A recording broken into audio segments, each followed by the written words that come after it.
And now we reach our final visit with Bill and Linda Himes. In our first two episodes, you might recall, we traced their lives from high school to the present day, first Linda and then Bill.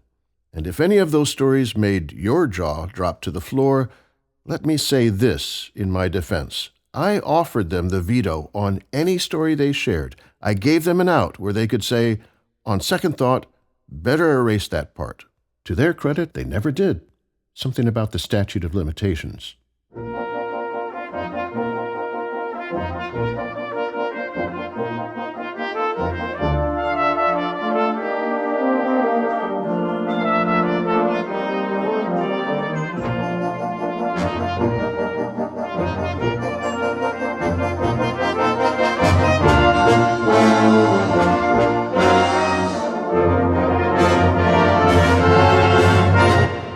Today's episode is in 3 segments, culled together from the remains of that day's conversation.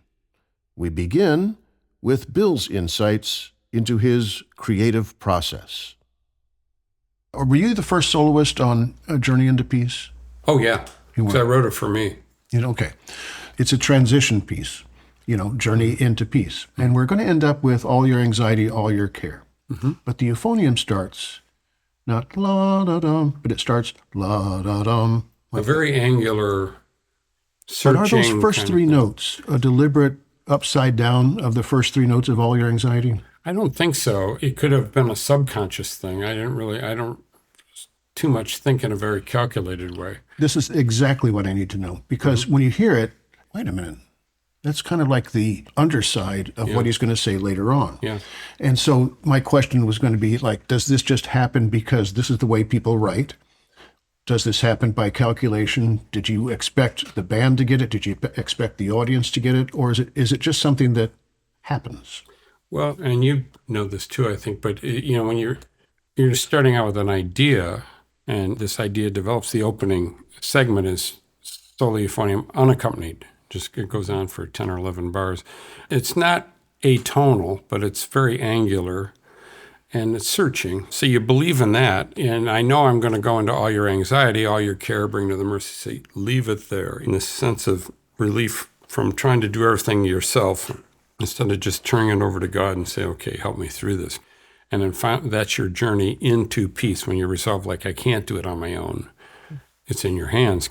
And then it finishes with just a little triad at the end. The corners are playing a fifth, and the euphonium crawls up with that opening lyric and ends up right on the third. But as you're writing, and you want to go into this tune, but it's not always conscious that as you're going, you figure, I could work it this way. For example, recently on a podcast over in England, a couple of guys did a complete autopsy of our wedding music, Procession to Covenant. Mm-hmm.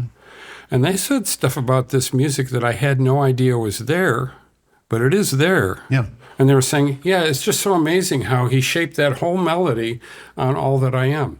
But I never would have thought of that. I was just thinking of something that would, but the same expanding interval. Yeah. That kind of thing.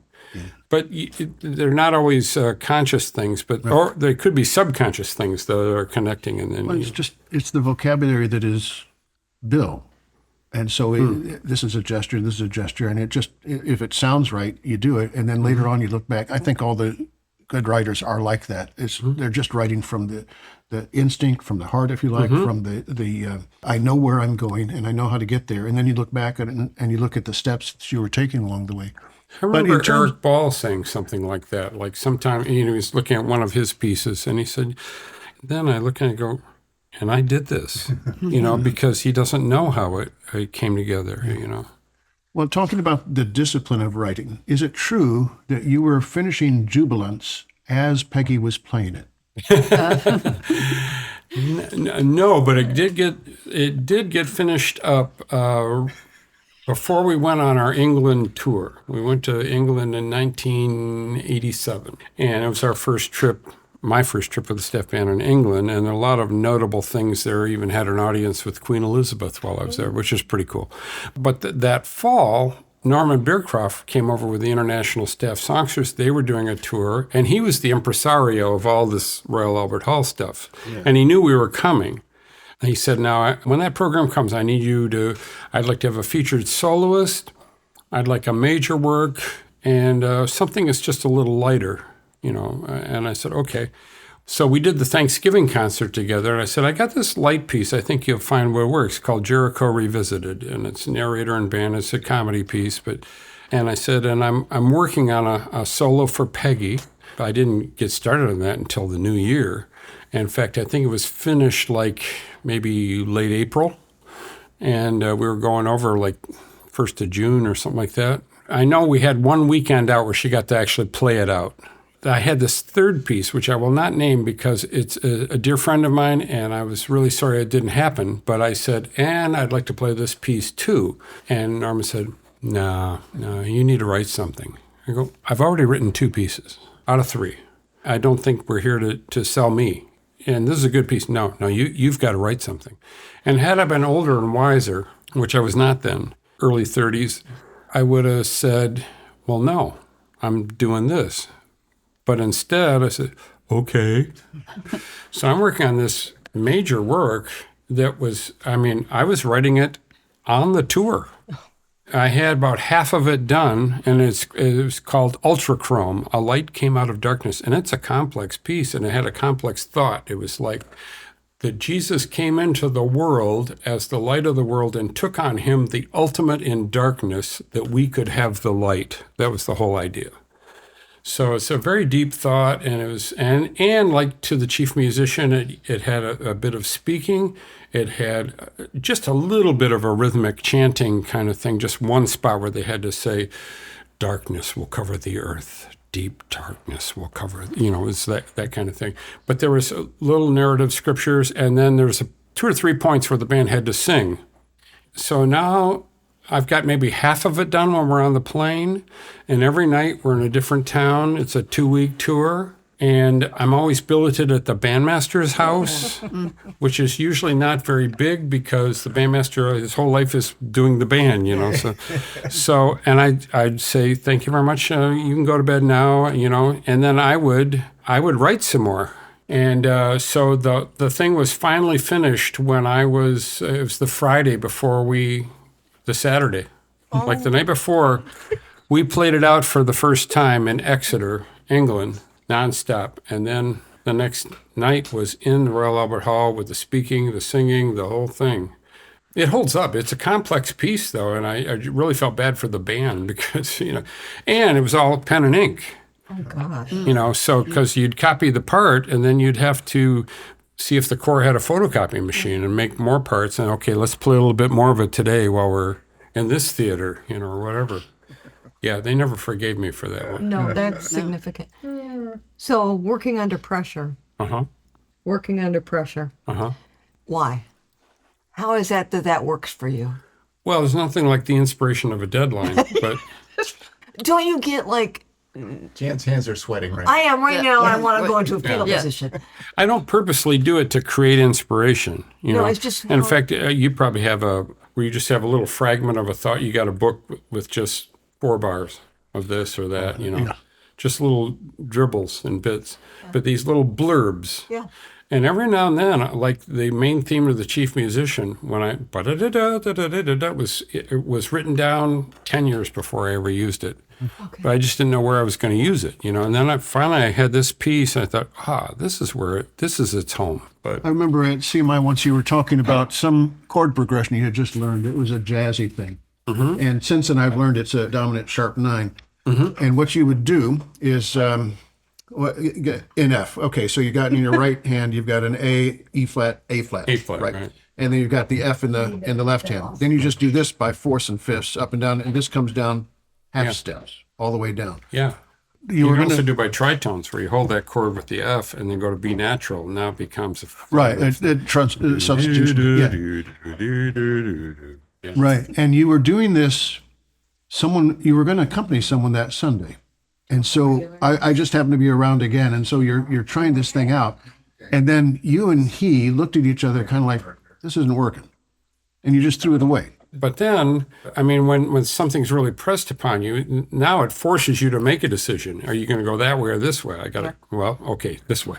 I will say, though, that, too, there are things I do that are just calculated that I just want to do. Like, I did a book while I was out in Colorado this summer that was just self-initiated. It's called Christmas for Two. And it's a carol book Yeah. that you can play with any two like instruments. I like that. Yeah. And you don't have to have four, as much as I love carolers' favorites, but it doesn't work unless you have all four.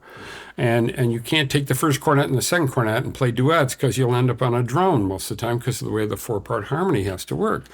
So I thought, I'm just going to, I'm going to try this, because what I would do playing on the kettle with my friend Mick, who we share a granddaughter together, I would just give him part one and say, name a tune, and then I would just harmonize to it. So I thought, I'm going to write down some of this stuff. So I did 70 Christmas carols, all public domain, and that was put together in time for this last Christmas, and Andrew Wainwright published it, and he said, yeah, it was a bestseller. It's gone really well. I remember, speaking of Christmas and your schedule, I remember one CMI in 1974, you did a United session on a collection of music that became known as Christmas Short and Sweet. Oh, yeah. You remember that? And he started off by saying, well, here it is in August, and let's talk about how we can do new Christmas music. He did that. In the faculty band that morning, Leslie Condon is there, and he's saying, did I hear Christmas music? And everyone's saying, no, what are you talking about? And I'm the only idiot that said, oh, yeah, that was on. And Peggy gave me an eye. Like, what is wrong with you? I don't know if you've ever seen Peggy do that to you. Oh, yes. Yeah, but what is wrong with you? I just didn't get the joke right away. That was it. And I remember that actually when we were on Kettles at Hudson's, when you came with a couple of, Hudson South. You came with a couple of guys from Michigan. Guys, yeah. And you brought this out in manuscript, at least the beginning of it. I don't know how far it was. Hey, Sky. Yeah, we recorded this at Jan and Rob's house, and that was their dog Sky, a black Labrador retriever who joined the conversation to say, hey, I'm here too, and if you wanted to pet me, I'd be okay with that. So I did. And then her tail started wagging and beat against the wall, so we stopped for a dog pause. Dogs are great. I should have left her part in. Speaking of beats, let's talk conducting. Every conductor has her or his style. We have the reserved gestures of a Richard Strauss or a Pierre Boulez, and then we have the energy and enthusiasm of a Marin Alsop or Gustavo Dudamel. Then there's the case of Jean-Baptiste Lully during the French Baroque, who stabbed himself in his foot while conducting and died from the resulting gangrene. Bill's conducting is somewhere in the middle of all that. It's direct, practical, expressive, with clear preparatory beats, laser-focused cues by hand and eye, and his left hand has this idiosyncratic tenuto gesture when it moves from beat 3 into 4. I began this part of the conversation at the University of Michigan. Was Elizabeth Green at Michigan? Yes. I took every class she offered. Was she your... She was wonderful. You talked about someone there that had, and I remember you saying something about some sort of a Spanish muscle or something of conducting. I don't know who that was. Theo Alcantara. Okay. Theo Alcantara. He was Spanish, but he guest lectured in our class, and I learned a very good lesson from him. He says, just conduct using just your first digit. Okay, now lock that, and just your hand. Okay, now lock that, use just your forearm. Now lock that, use your whole arm. This is what you have to work with, but most of the time it's right here. Green was really, she was wonderful. She was a Christian, but never said anything about her faith. But she's a graduate of Wheaton. Oh. Yeah. She's that Christian. She's that Christian. That Christian. But she was a wonderful, I took every class she offered. In fact, I talked to Ray Bowes about her book, The Modern Conductor. He says, I read it. Yeah. It's a standard thing, but she was so practical and so sensible. And she taught education methods too, because she was a string player. I had her for violin 111 for 2 semesters with fingers that fat. Imagine how that was.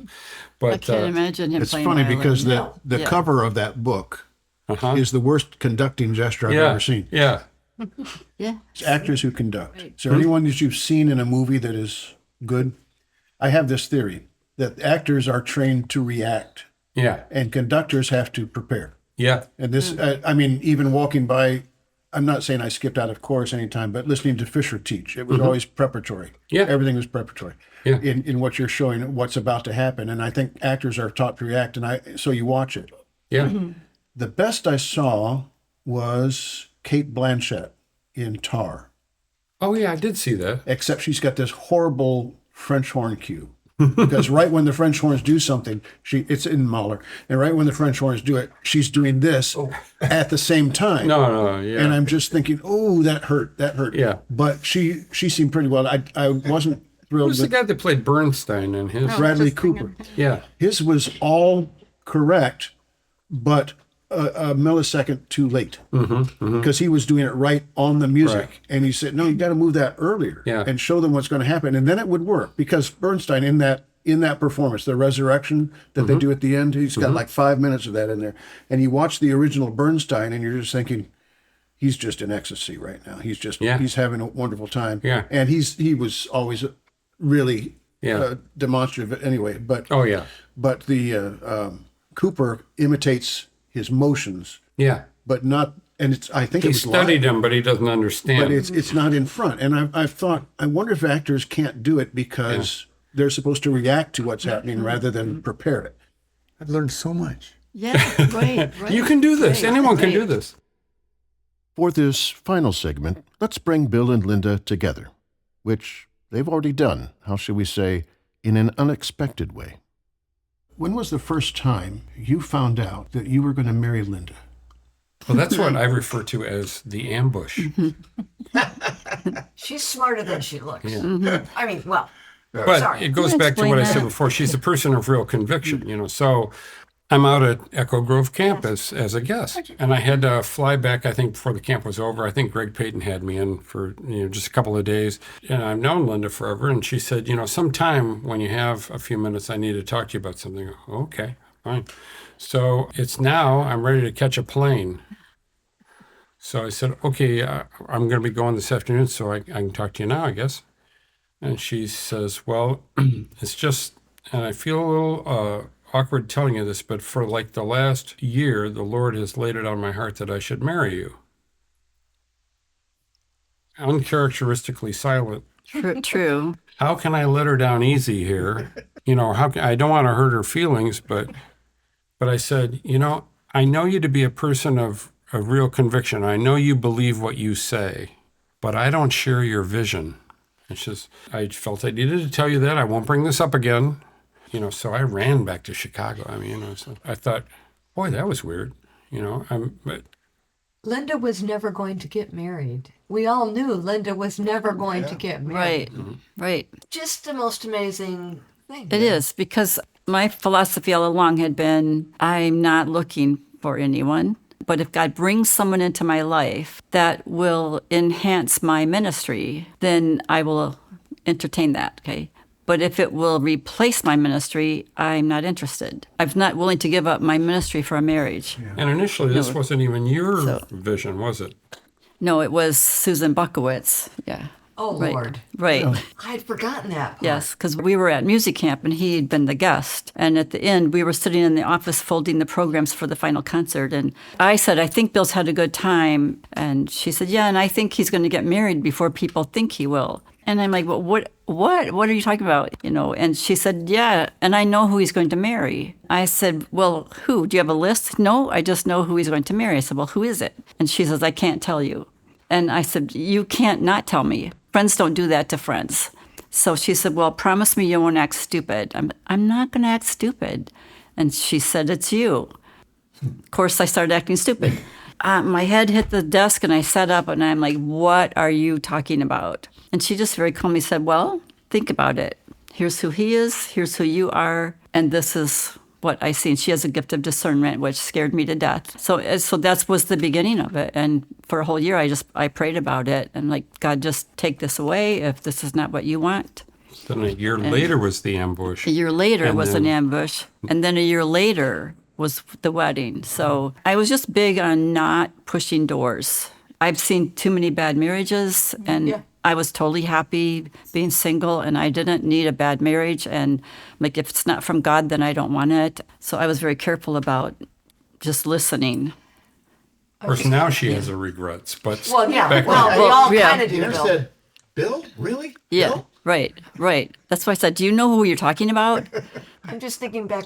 I'm sorry, the one comment you meant, you've seen too many bad marriages, and you've seen them up close, and that's hard. and many are well-intended and often come out of Yes. what I'd call demographic convenience. Yeah. Because, well, she's my age and I'm her age and there's nobody else my age here. So, and she's a Christian, I'm a Christian, so I guess it must be us. But it's not always the case. But see, and that's the thing, like, I felt compelled to tell him, because at the end of that year, I was convinced that Susan was right, that I was supposed to marry him. It was the scariest thing I've ever done, It really, is, yeah. to just sit down and say that, just, I'm supposed to marry you. You know, that's not me. I wasn't chasing after guys all my life, you know? So I told him, and then he's like, well, I don't agree, and left, and I'm like, okay, fine, I've done that. And then even when I moved to Chicago, I never pushed the door, never pushed the door. It's like I left it totally alone. In fact, she said at the Never. time, she says, well, I am moving to Chicago, but it's not for you. Yeah. So I'm going to do this I'm job. moving for so my don't job, worry about that. and- I won't right. bring this up again. Right. I mean, and when you're in that sort of that grieving and then the numbness that comes after that and all that kind of stuff, you don't really see all the other stuff that goes around. But my staff every now and then would chuckle when they'd see some lady come by to just say hello. And I go, what? You know, she's no, you know, but you just don't see it that way. I was a full-time dad, you know, and I had this job and, you know, it's like my kids were in junior high and high school.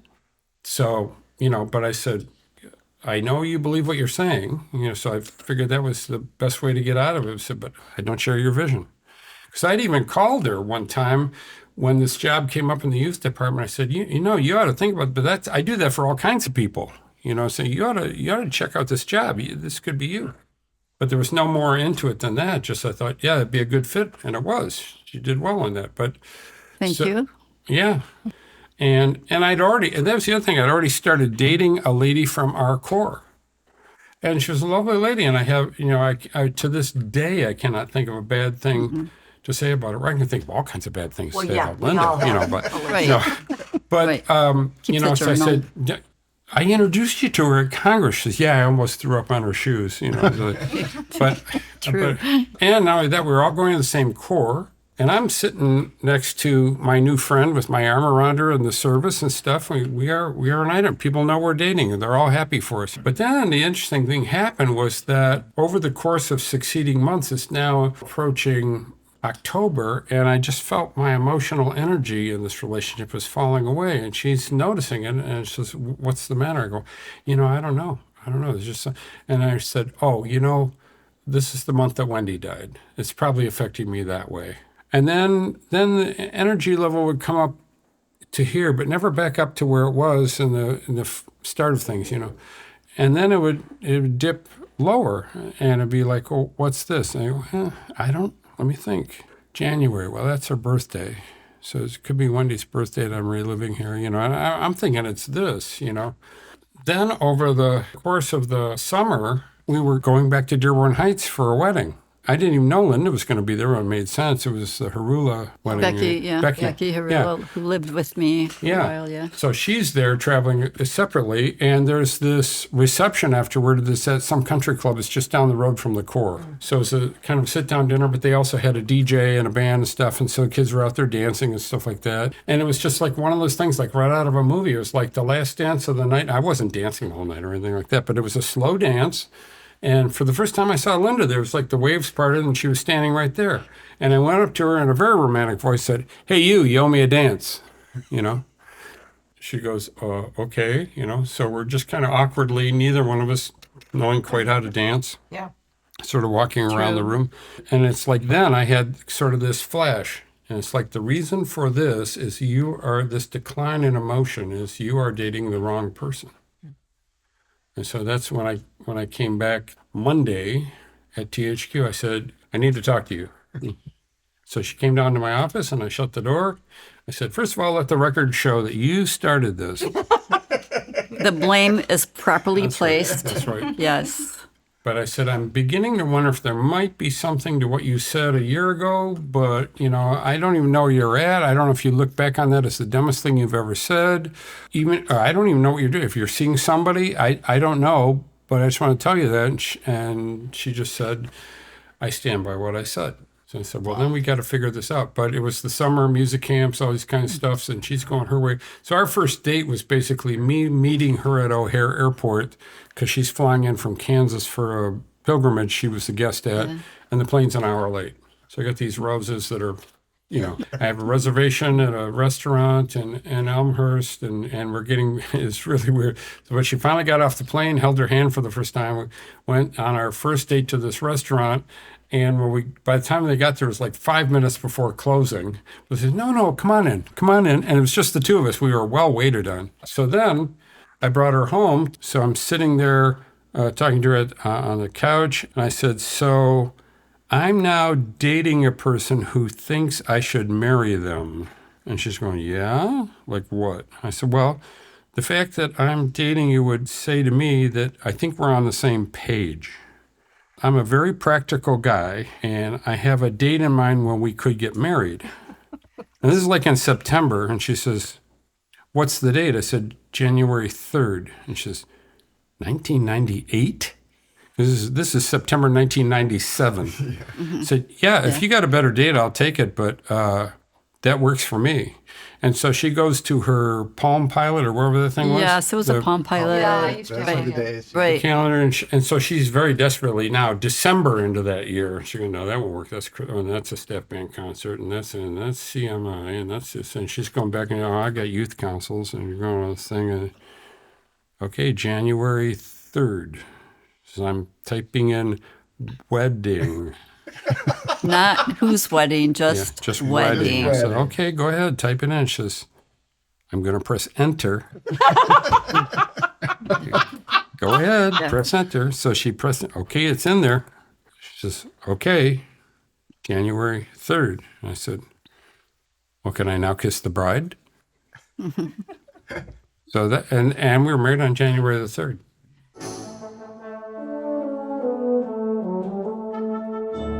Bill and Linda, two extraordinary people we've known since their high school days, and two people we've grown to respect as they have been making their way. We thank you for your company today. Until next time.